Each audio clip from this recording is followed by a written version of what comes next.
సరే నేను వెళ్తాను. ఒక్క నిమిషం. ఏంట్రా?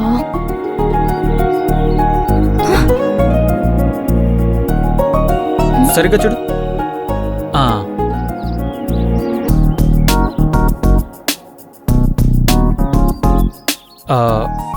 ఈ నంబర్కి ఏమని సేవ్ చేసుకోవాలి? ఐశ్వర్య.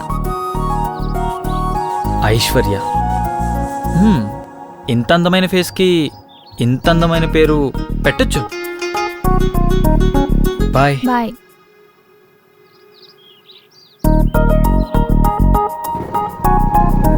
సరదాగా కాసేపు సరదాగా కాసేపు